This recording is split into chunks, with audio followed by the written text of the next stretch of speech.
Well, hello, everybody. Good afternoon and good day. This is John Eade, president of Argus Research, and I'm with my colleague, our director of research, Jim Kelleher, today to present Argus Analysts' top picks for 2022 to the Yahoo Finance Plus community. Um, Again, welcome everybody. We're thrilled to be here today. We're thankful for our partnership with Yahoo Plus Finance, and we're looking forward to the opportunity to talk about some of the stocks that our analysts like over these next 10 and a half, 11 months. So just a word about the Argus Research team. We've got about 20 analysts working for Jim and myself. We're based in New York City. We haven't been in our office for almost 2 years now, but looking forward to getting back soon. It's an experienced crew at Argus with an average of over 15 years of analytical experience and over 10 years of working at Argus. So what that means is our analysts not only know the sectors they follow and the companies they follow, but they're very familiar with our fundamental 6-point system that we use at Argus to make buy, hold, and sell recommendations. We cover about 500 leading companies, US companies, global companies, across the waterfront of industries. So we're going to be talking about stocks in the materials sector today, the tech sector today, financials, industrials. We're gonna hit them all. We do this presentation each year. We're glad to be doing it today. Last year, I'll say that our analysts' top picks did very well. The market was up about 28% last year, and I think our average top pick was up about 30%. Now, of course, past performance is no guarantee of future results, but I think as we go through today's presentation, you'll pick up on some consistent themes and approaches we use at Argus to try to identify potentially winning stocks. And one more word of introduction. We're pleased to be doing the webinar this afternoon. We did a year outlook webinar a couple of months ago. I hope many of you had an opportunity to join us or have seen the replay on Yahoo Finance Plus. But in that year outlook for 2022, we did introduce some notes of caution for investors. We talked about high levels of volatility that haven't completely dissipated from the onset of the pandemic. We talked about uncertainty with interest rates in the Federal Reserve. And we talked about what typically happens in the midterm election year. It's often a challenging year for stocks. And our forecast for overall market performance was for a much quieter year than in 2021, when stocks, as I mentioned, rose 28%. But gains are going to be a little bit harder to achieve in 2022. And Jim, I think we've seen that in these first few weeks of the year. You know, that's absolutely true, John. And so when our analysts were making their picks, they're well aware of all these forces and factors facing the market in 2022. So they were looking for high quality names that could sustain, blue chip finances, leadership positions with their customers, and ongoing operating momentum. Maybe in a year past, we might have had meta platforms like a Facebook or a Peloton on here. Yet both those stocks, which are of course not on our list, have been shown to have flaws in their operating models. I think as we go through this presentation today, John, our listeners will get a chance to hear about the enduring strength in some of these names, some of which have sold off a little bit in the year to date, but have shown solid operating momentum during the reporting period to date. So great, Jim. And one more note, this is an interactive conversation today, and we look forward to answering your questions at the conclusion of our prepared remarks. So if you have any questions, type them in the message box over on the right-hand side of your screen and shoot them over to us. Okay, so now let's move on to the picks. There's the overall list. It's there, and we'll go one by one, starting with the materials sector. And our first stock idea is Corteva, ticker symbol CTVA. So a word about the materials sector. We, in addition to recommending buys, holds, and sells for each stock, we also make sector calls, overweight, market weight, and underweights. And the materials sector is one of our overweight sectors based on, in part, our expectations for high inflation in 2022 and global economic recovery. So materials is an overweight sector. Gives Corteva a head start in the race. And this is a stock that was a spinoff from Dow DuPont back in 2019. Spinoffs are another opportunity that we often see in the market. And in particular, when a company is breaking into multiple positions, we like to look at each individual company and see what the management team is, see what the balance sheet looks like, and try to make sure that there's a real transparent line for earnings. And Corteva checks those boxes, particularly in 2022, when we expect strong pricing trends on all of its seed offerings, mainly corn and soybeans. And just a note on soybeans, they're selling for over $600 a bushel, and that's up from $400 in 2020 and about $360 in 2019. So farmers are very interested in their soybean crops. We expect them to be good customers of Corteva. We also note that Corteva has an activist owner on board, Starboard Value. And these activist owners, they don't necessarily shake up the companies. They're now more working in line with the management teams to achieve shareholder return goals. But the fact that there's an activist hedge fund on board at Corteva is another reason why we like the CTVA shares, and that's one of our top picks for 2022. Another idea in the materials sector is Nucor Corp. That is a steel company, ticker symbol NUE.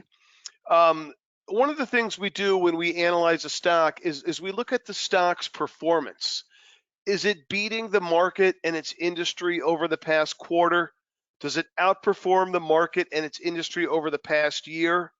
How about over the past 5 years?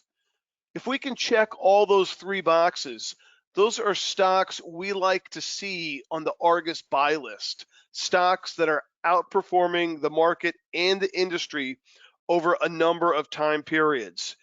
Nucor is one of those stocks. So it's a consistent outperformer, which is a great point one to be able to make.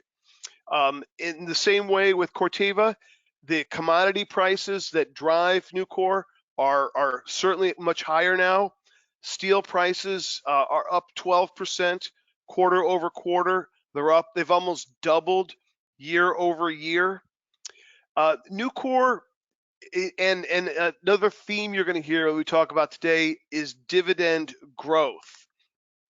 Nucor recently increased its dividend 20%.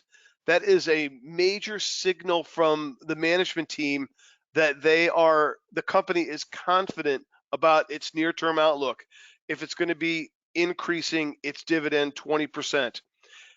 And also reflecting the company's focus on shareholder returns, they've got a $4 billion share buyback underway. There's a new CEO on board. That's another potential trigger for outperformance. And the Nucor shares offer some value with a 1.7% yield higher than the broad market's 1.3% yield. So there's a couple of materials ideas. And at this point, I'll hand the call over to Jim to talk about the communication services sector. Thank you, John. And let me echo John in saying thank you for giving us some of your time today. We're excited to share these ideas on the call. And I am going to begin with one pick we have in the communication services sector, and that is Alphabet. Now, the communication services sector is recommended equal weighted Argus, and it's a unique sector in that it's what we call a barbell sector. On the one end of it are the internet and media names that were carved out of either technology or consumer discretionary when this sector was created in 2018. So these stocks tend to be high growth, high beta, low to no income. And on the other end of the barbell are the old-fashioned telcos, the Verizons and the AT&Ts and other traditional service providers, but their markets now in the age of the internet kind of overlap with some of the other communication services provider at the internet side of the barbell.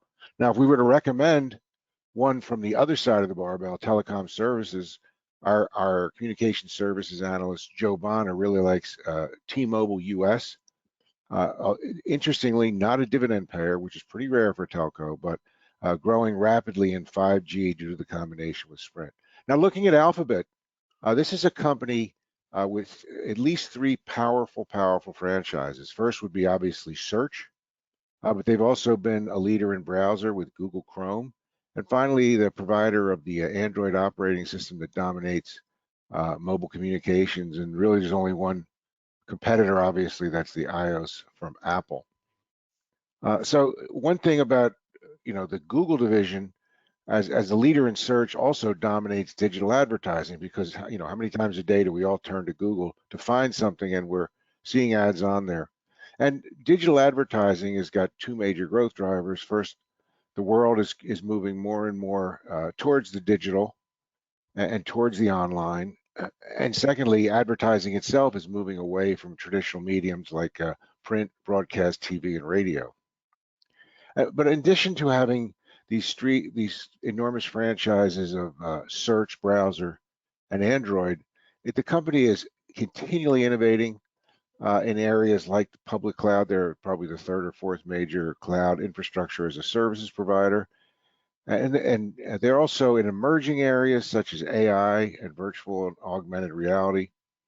And autonomous vehicles is another technology, but it shows the way this company has matured. They're not going all in on AR, VR the way Meta Platforms is, for example. They're doing this in a balanced way while funding their growth engines. So there are always antitrust concerns in the U.S., but we think right now Meta Platforms is the one with a big target on its back. So let's talk a little bit about our consumer discretionary picks, and no surprise, we have quite a few. The consumer discretionary sector also rated recommended market weight in Argus. Obviously, consumers are feeling pretty good these days. Employment is back down around that 4% level. More important, hourly wages are way up. But one thing that's up more than hourly wages is inflation. And there's all the ongoing health concerns. So on balance, consumers are feeling pretty good, but they're being cautious as well. Our first pick, Ethan Allen Interiors. You may think to yourself, well, in the age, we all know Ethan Allen showrooms, but what about Wayfair? What I would say is Ethan Allen is being really smart about going after key niches and bringing digital to their showrooms and as a way to get in with younger customers. They want to differentiate from the kind of mass market and deliver to your door, but not into your house. Ethos that you get from Wayfair. Instead, they're slightly upscale, but also targeting younger customers. And what they're doing is also delivering new design. They're using new designer software, enabling them to work more efficiently with fewer sales associates, but also to really, work with clients to target how things are going to look in your home. And this is a company with a very healthy balance sheet, and it's one of our higher yielding names in our list of names on today's top picks. with approximately 4% dividend. Our next pick is General Motors. This is an interesting company, unlike Tesla, which is all electric, or unlike the GM a few years ago, which was all ICE, meaning internal combustion engine. This is a company on its way to a future of hybrids and EVs and ICE engine cars, but eventually autonomous vehicles as well.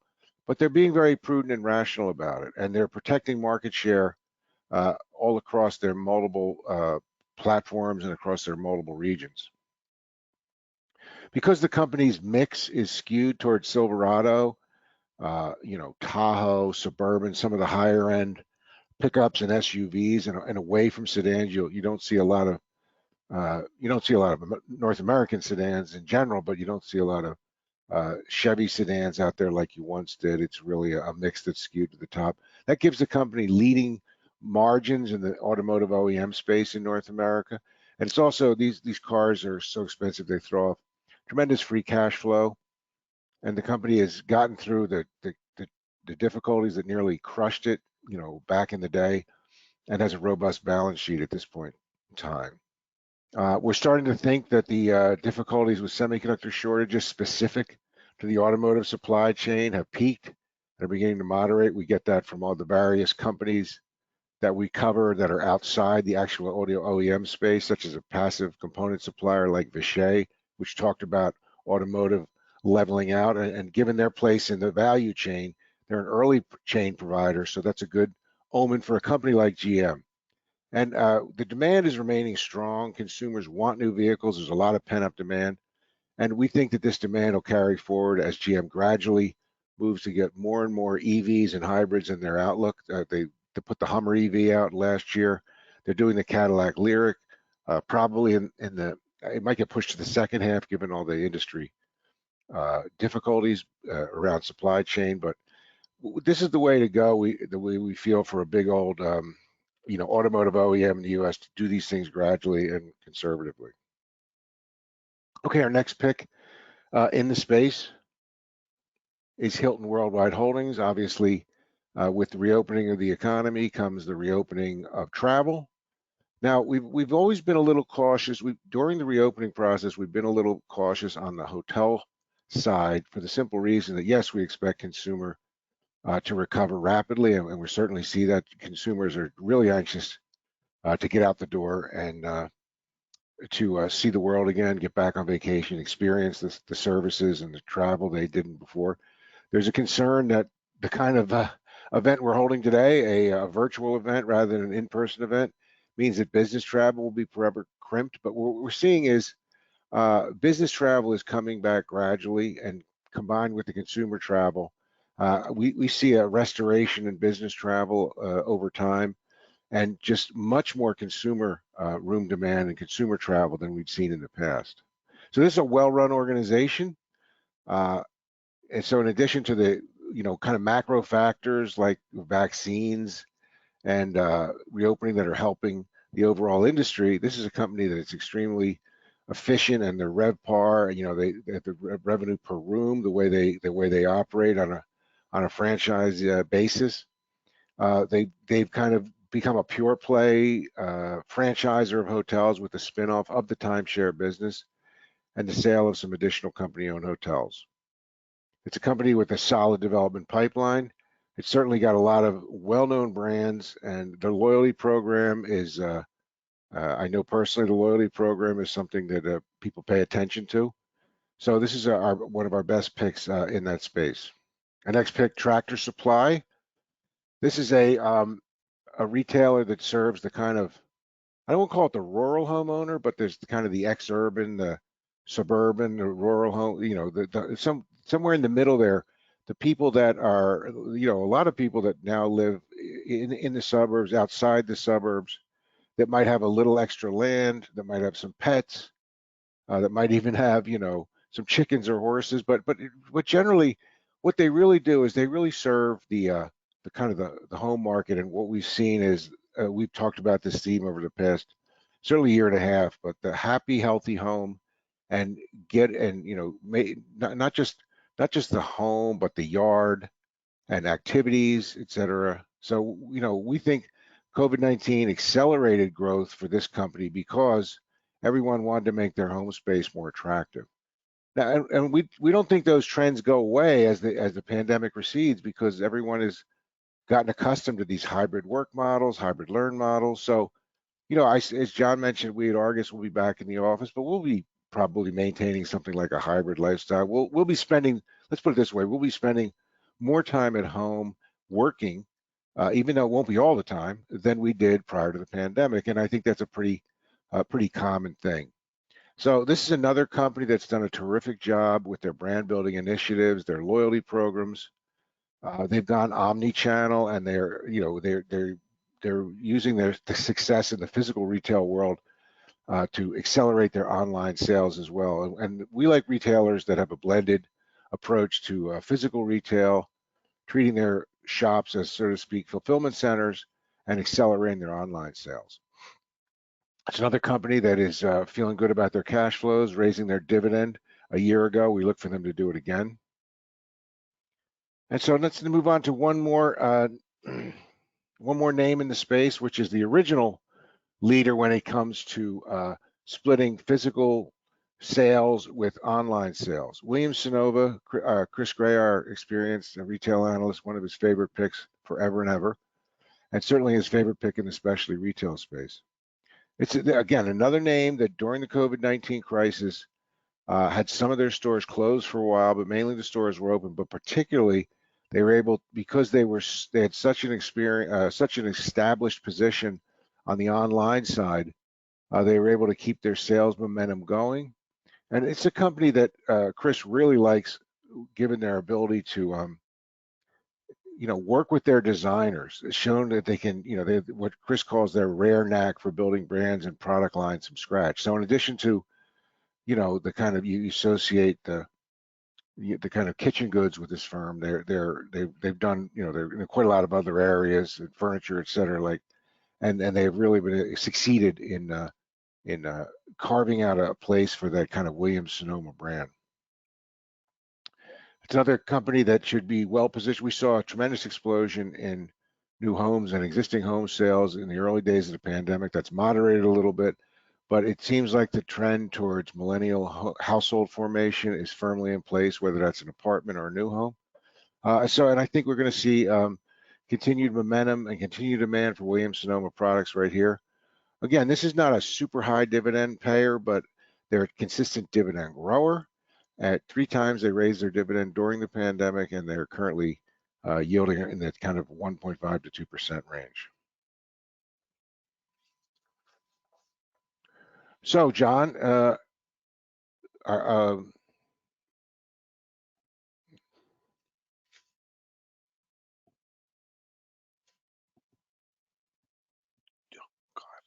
okay, let's move on to Walmart.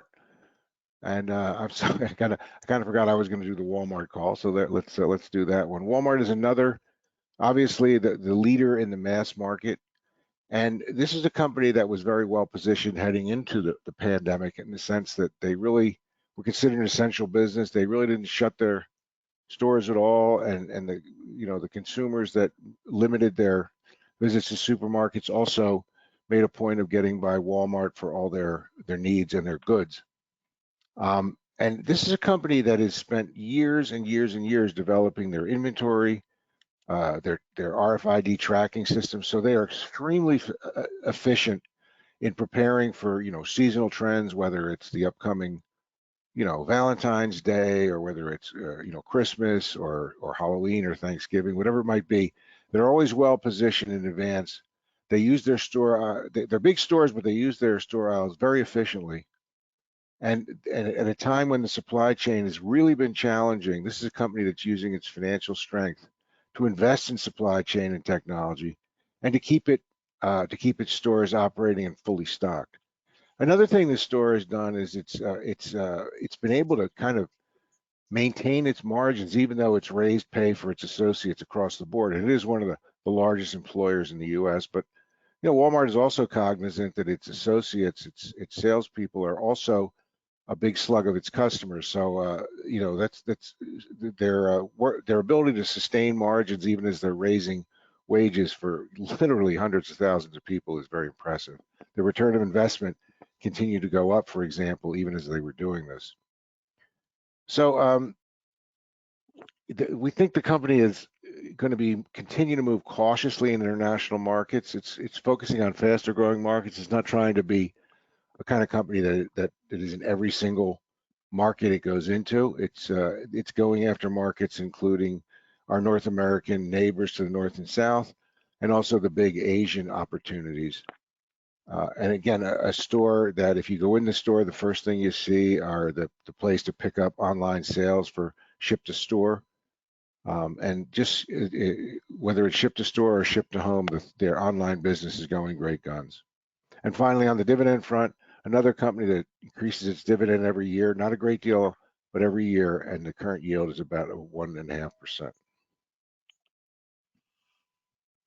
All right, Jim, I will step in here and give you a break for a little bit, and we'll move to the energy sector. So the energy sector is one of the smaller sectors in the S&P 500 at about 3%. But the energy sector is certainly delivering performance in 2022. It's up 24% year to date, while the broad market is down 8%. And I think it's a case in point why it makes sense to have some diversification in your portfolio. Energy is not going to outperform every year, but it outperformed a year ago, and it's doing well this year. So if you're going to have energy in your portfolio, we think Devon Energy, DVN, is a good one to focus on.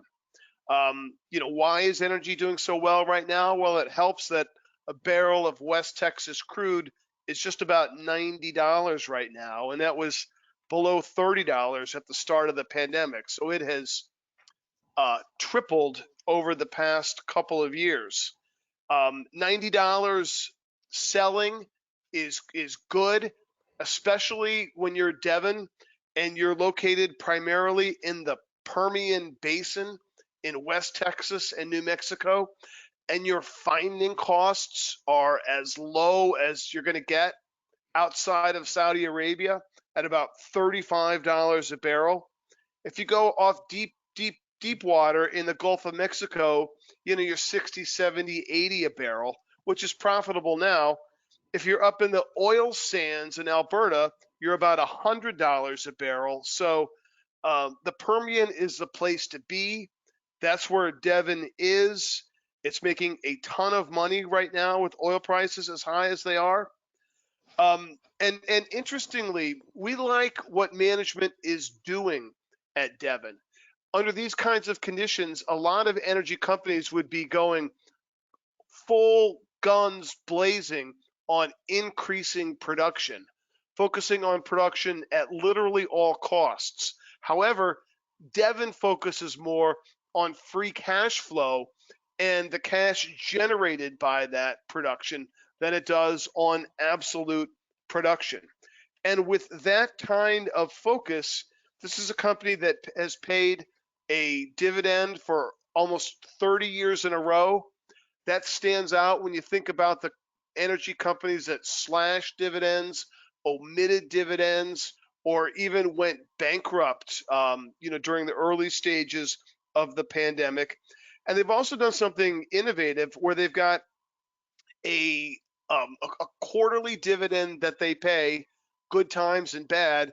And then when times are good, they've instituted a variable dividend where they'll share those excess profits with shareholders. And the company's current dividend yield is right around 4%. So a good value idea, a high yielding stock here from the energy sector. Okay, now let's move on to financial services. And this is a sector that we have an overweight on. And again, this is a cyclical sector that we like with interest rates headed higher. And we anticipate that the yield curve will be steepening. That is a good time to be investing in businesses that lend. Okay, so financial services is about 12% of the overall market. You're probably going to have a few different financial services stocks in your portfolio. PNC is one of our top ideas. It is a regional bank, lot of mortgage and car loans. So the rising rates are going to help it increase its spread income.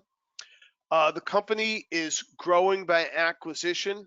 The banking industry continues to consolidate, and PNC last year closed on a Sunbelt bank that has extended the footprint from PNC into faster growing parts of the country.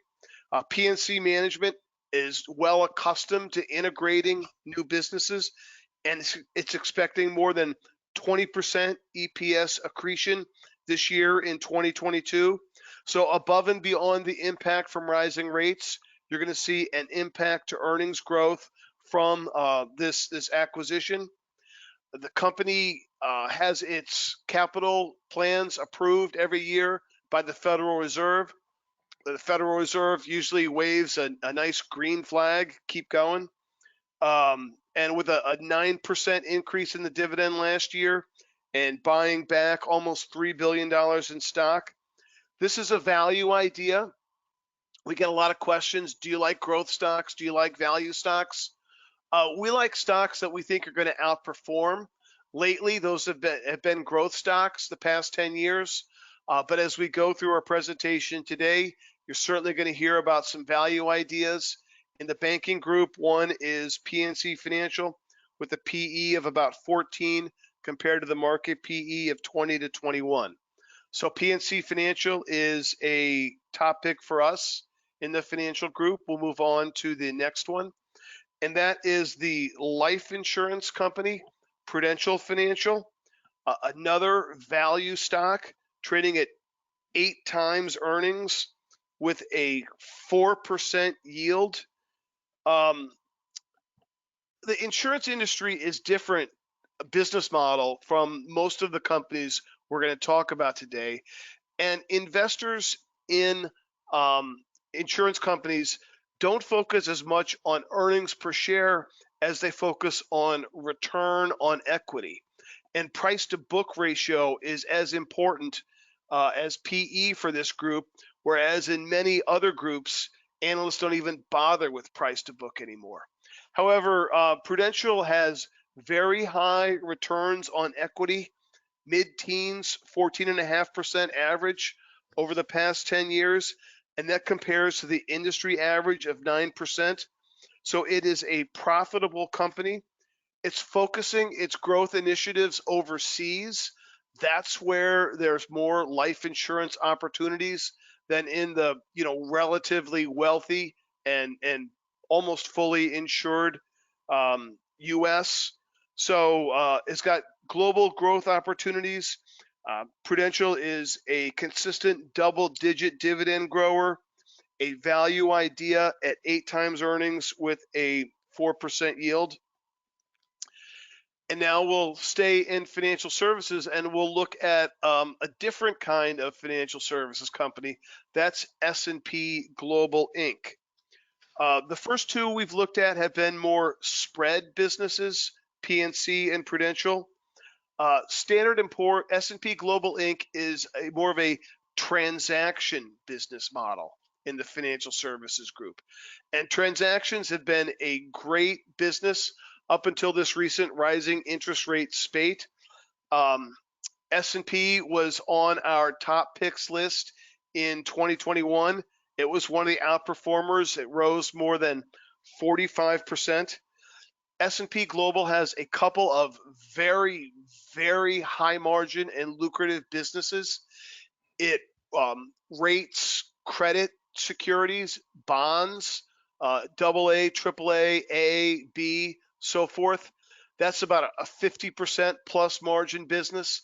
And it also licenses its indexes to ETF manufacturers and index companies, which build passive investment products around those indexes. and that is a 70% margin business. So S&P has a couple of very good businesses.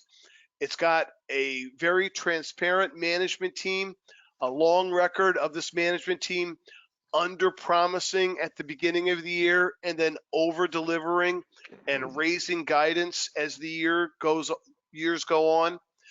Scores high on our ESG rankings from our ESG partner, Just Capital. And like some of the others that we've talked about, has that history of growing its dividends at least 10% a year over the past 5 or 10 years. Again, a very important signal from management that they're confident in the business model and in the near-term outlook for the company. Okay, I think that is it for financial services. Now we'll go over to healthcare. And healthcare, like financial services, is one of the bigger sectors in the stock market. It's about 13%. You're going to have healthcare stocks in your portfolios. Catalent is one maybe you haven't heard of, like you probably have heard of Eli Lilly or Johnson & Johnson. But Catalent is a newer company. It's a mid-cap company in healthcare, and it's doing a lot of the pharmaceutical manufacturing outsourcing for the Johnson & Johnsons, the Lillys, the Bristol Myerses, the Novartises of the world. Those are Catalent's companies. It's very focused on gene therapies, which we think is going to be an exploding area for the healthcare sector over the next 5 to 10 years. They've got the catalyst of a new CEO who's come on board and is going to want to deliver for shareholders. And the company recently reported very good earnings growth. Earnings were up 43% year over year. Revenues were up 35%. This, Jim, is one of those growth stocks that's gotten caught up in the market's move from growth to value. Nothing wrong with the business here. A good opportunity, we think, for Catalent. Next idea is going to be CVS Health Corp. This is more of a value stock in a growth sector. It has that double-digit dividend growth record. It's trading at 13 times earnings below the market multiple. It's got a 2% yield. That's going to be higher than the 1.3% market multiple. Business is good. Management has already raised its 2022 outlook. It gave an early year outlook in December, and then when they reported their fourth quarter results, raised it already. So very positive trends at CVS Health Corp, and one of our top healthcare ideas for 2022. Let's move on to our next one, Mckesson Corp. Jim, here's one where we've already raised our target price on Mckesson Corp. So not every stock has fallen out of bed in 2022. We have a new target price on Mckesson of $310 now. Pharmaceutical distribution has been a great business with COVID-19. It's going to remain a good business post COVID-19 because everybody who's been worried about going to the doctor's office during COVID is now going and getting prescriptions filled.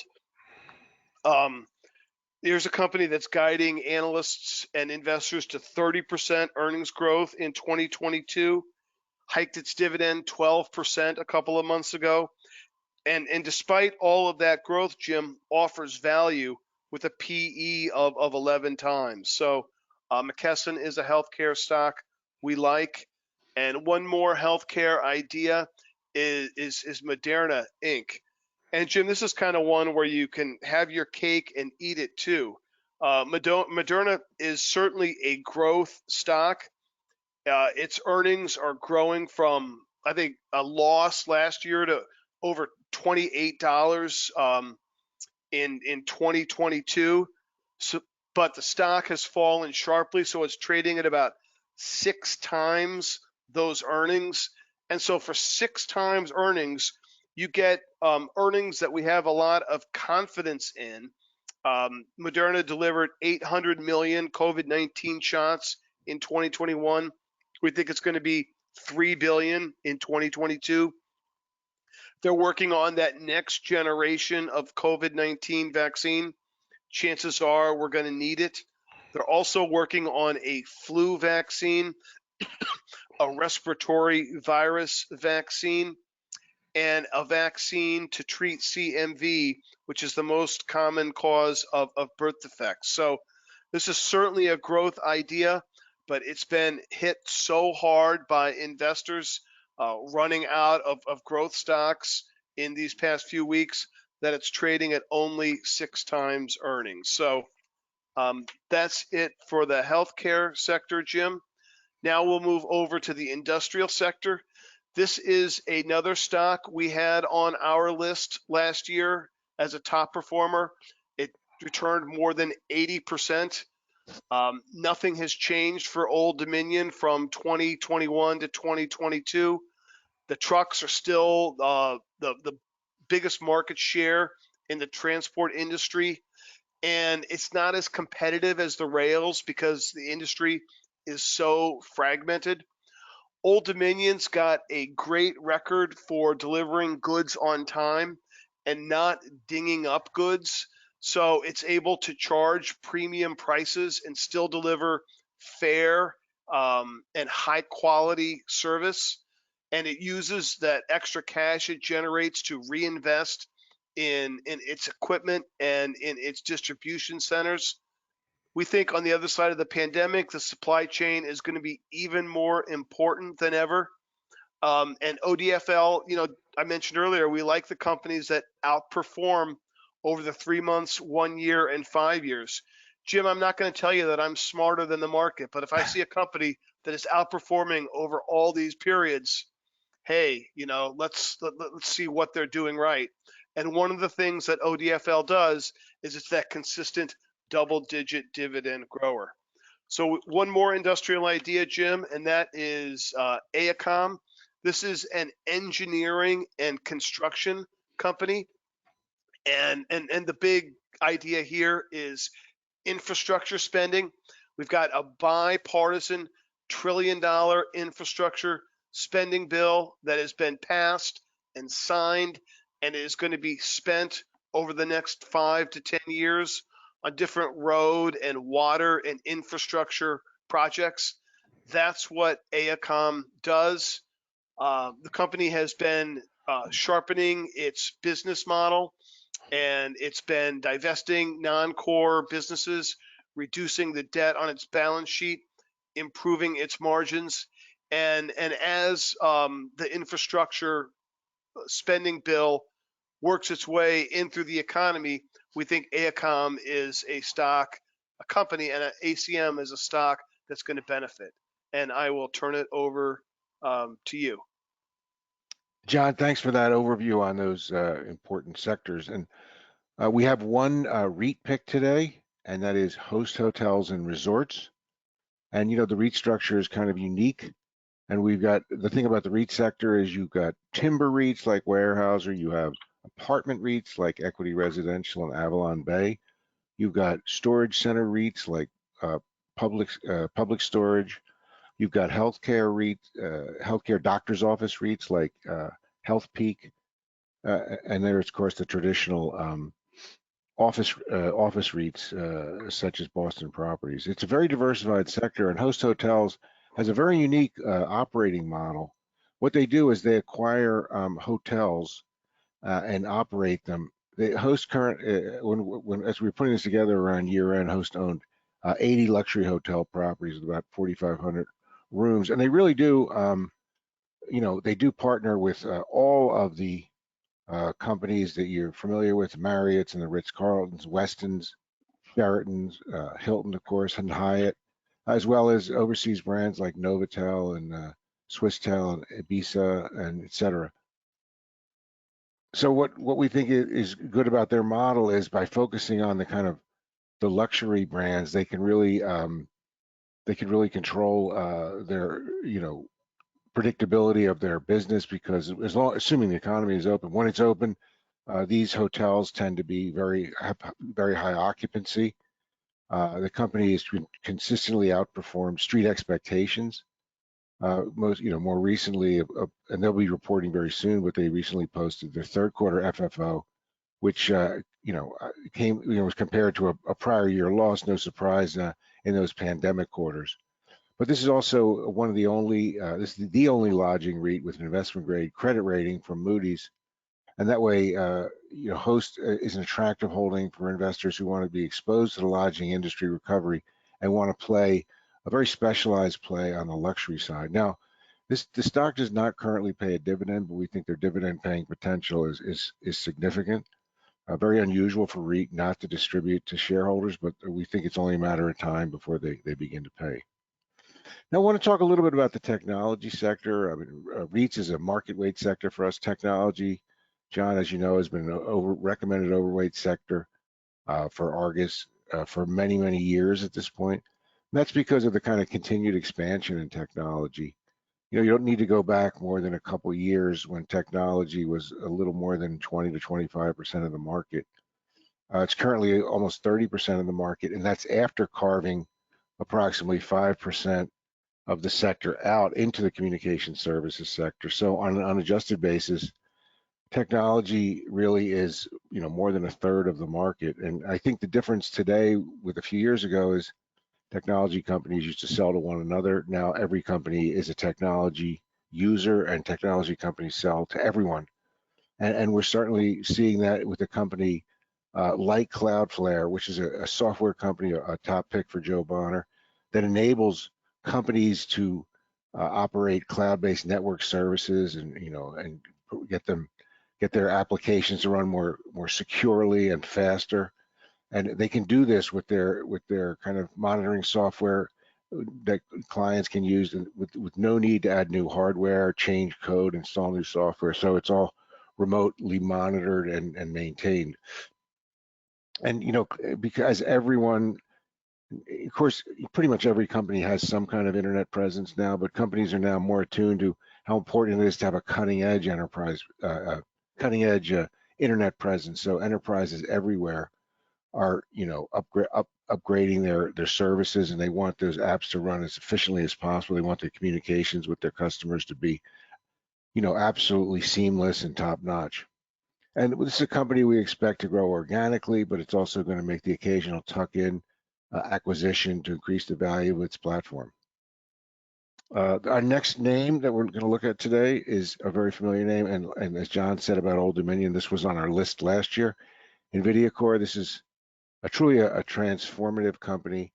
A little bit of history, they were always a provider of gaming GPUs under the GeForce brand, and gamers were always willing to pay up for their gaming cards, but based on some technology that was developed really maybe about, I would say at this point, maybe about 12 years ago, there began a realization that the high quality of the performance of graphic computing cards, which is to say in areas like inference and repetition, et cetera, were actually really lent themselves to AI, machine learning, inference, and everything you need for an AI implementation in a cloud data center. And so now they work alongside, these GPUs work alongside CPUs for application acceleration and lots more things in the AI data centers are enabling this new approach. Now, it's a gaming business still core to them, but data center, what with the acquisition of Mellanox and other things, has become absolutely instrumental.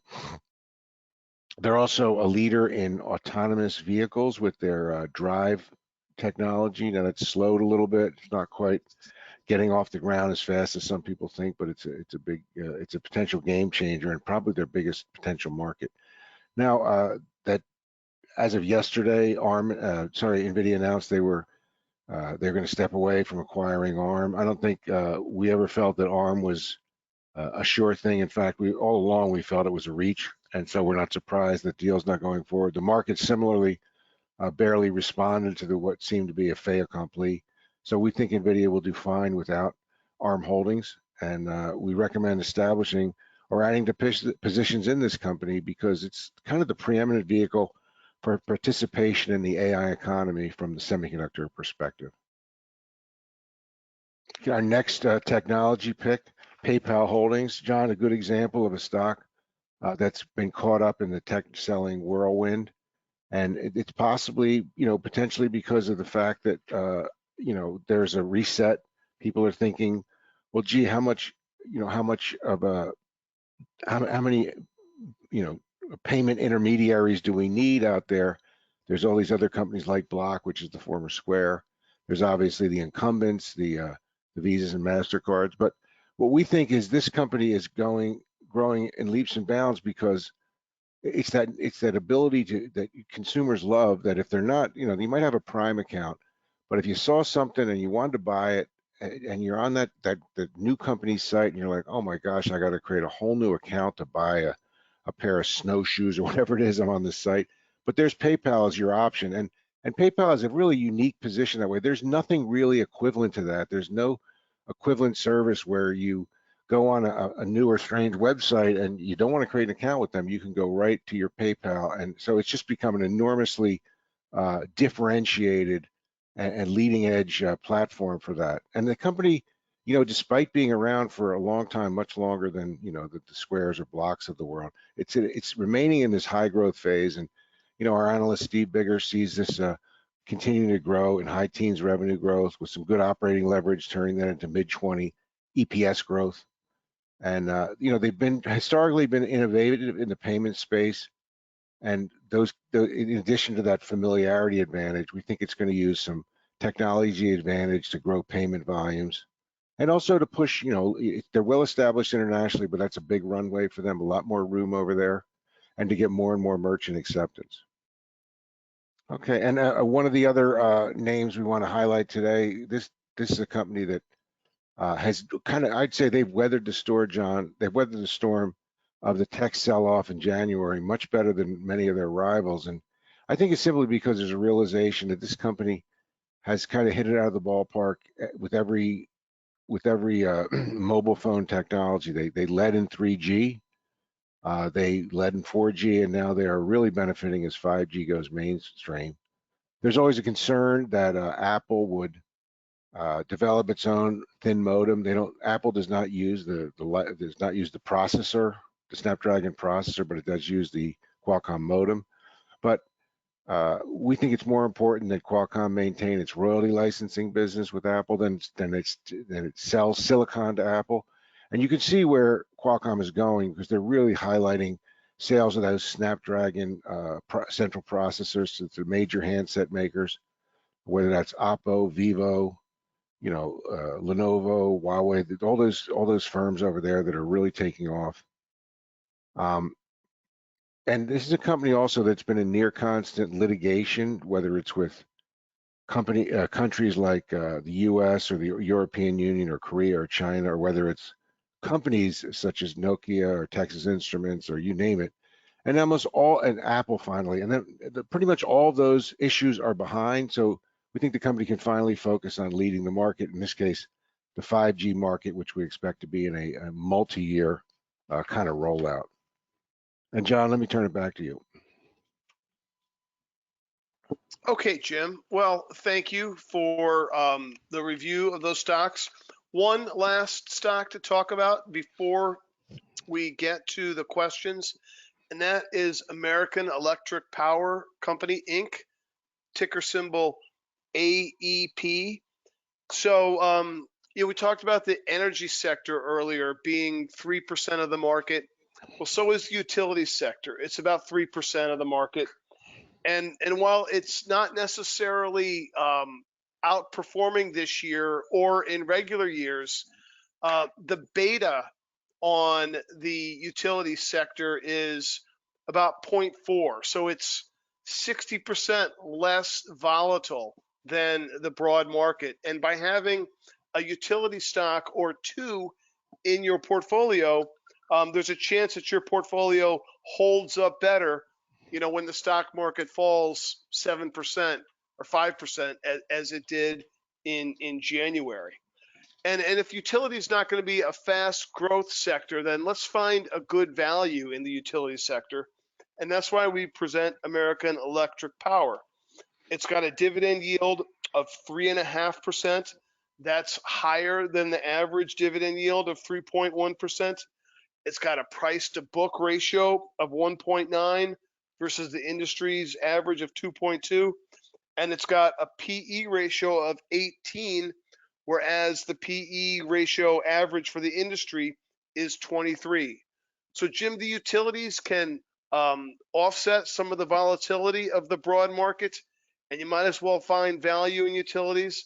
And that's what I think we have here with AEP. So that wraps up our prepared commentary, and now we will move to the Q&A.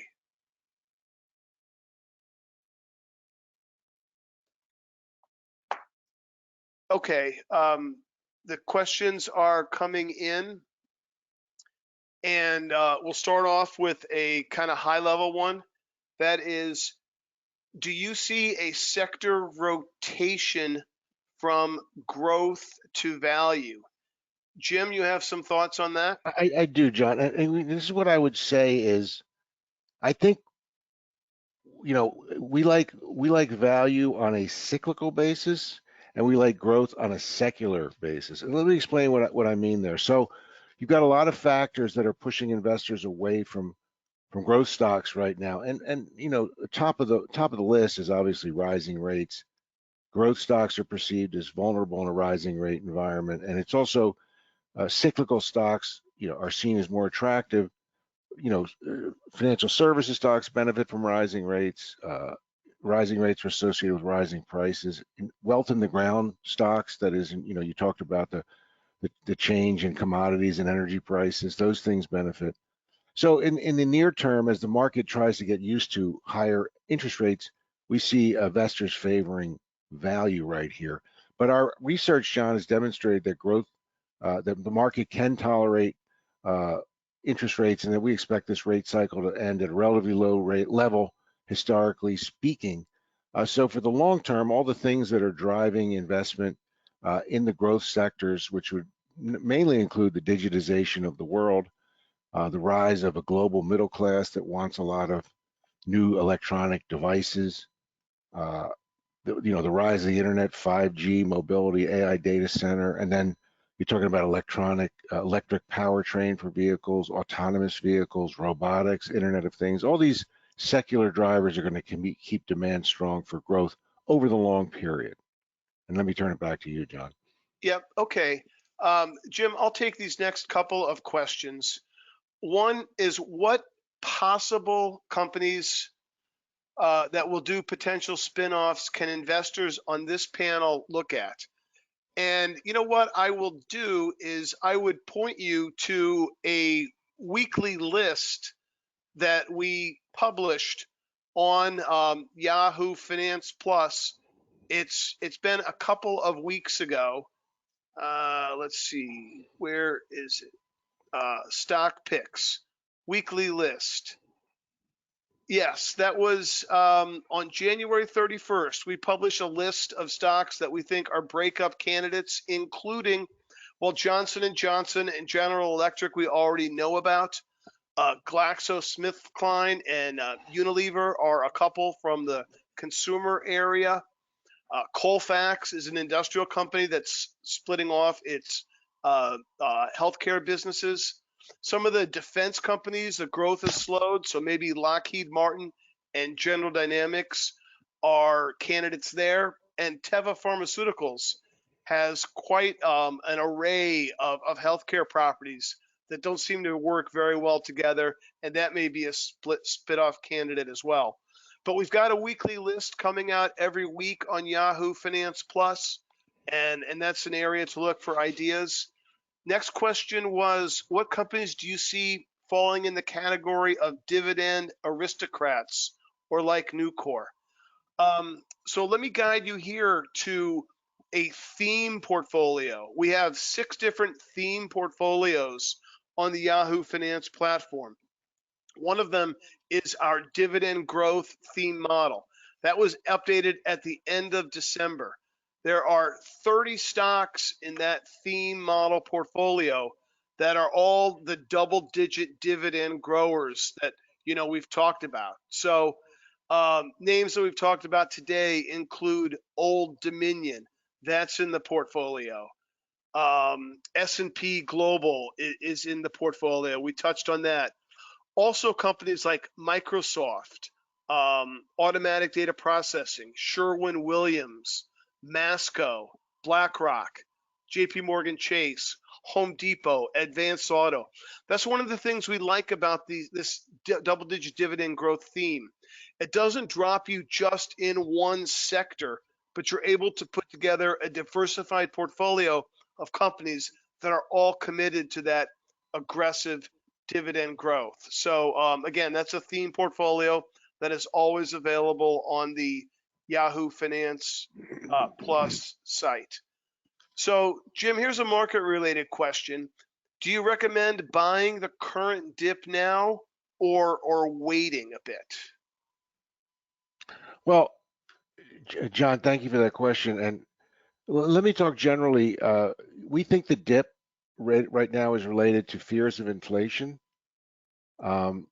which well, actually inflation is real, but we think the inflation is being significantly driven by the combination of the pandemic, which is worsening the supply chain situation.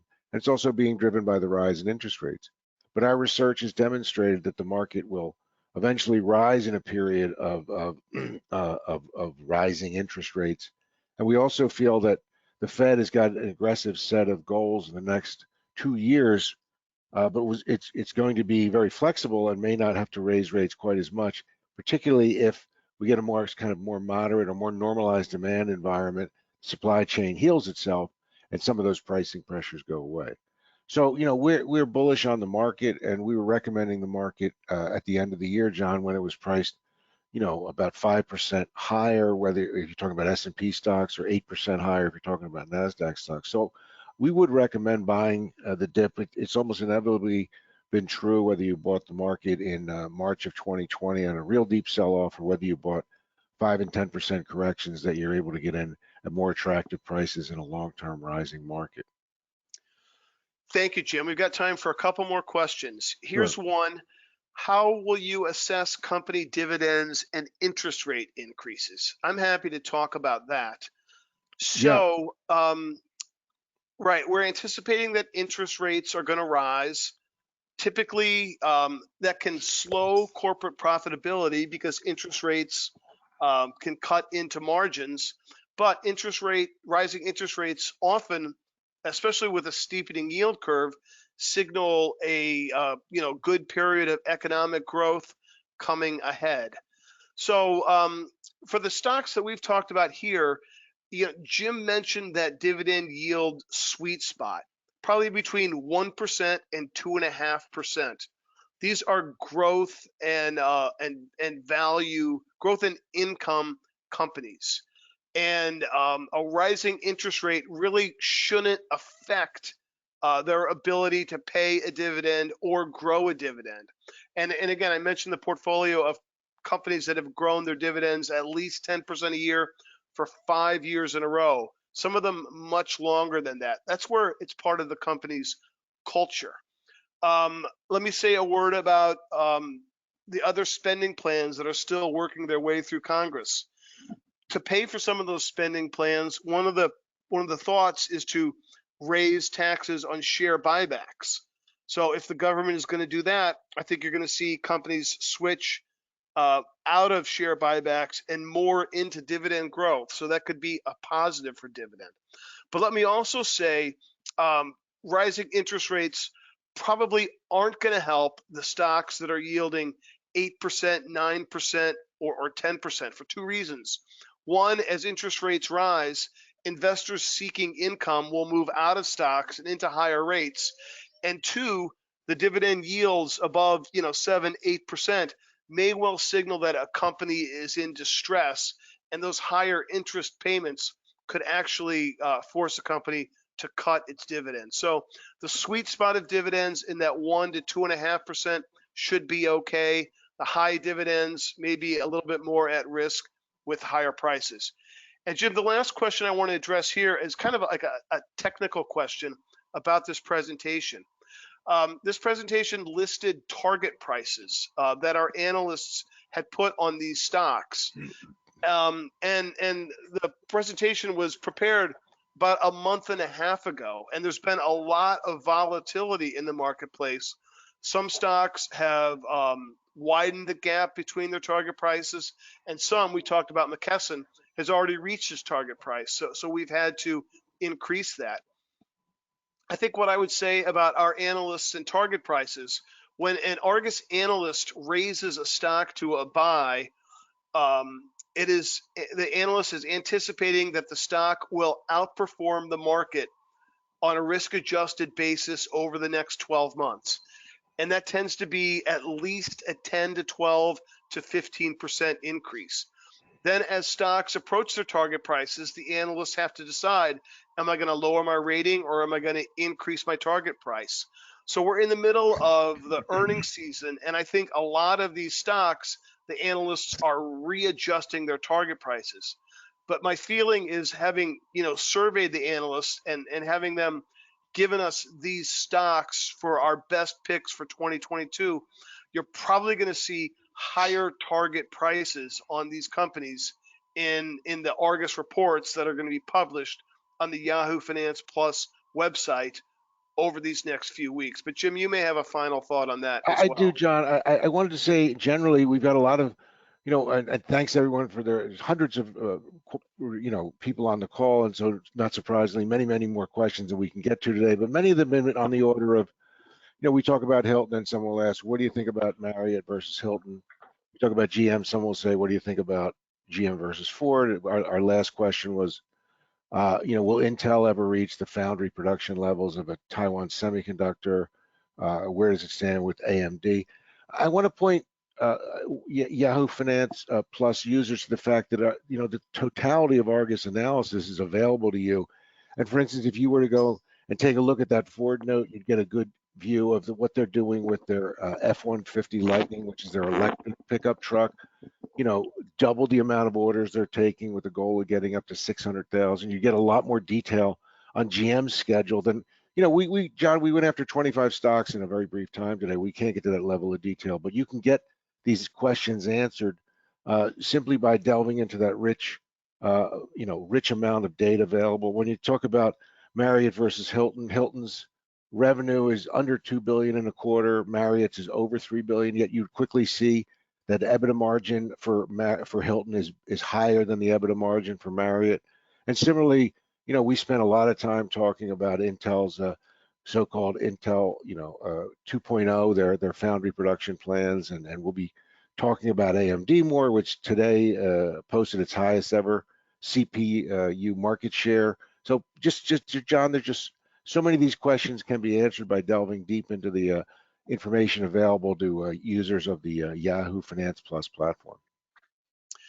Absolutely right, Jim. So thank you, everybody, for joining us today. We hope we're able to do this again in the near future.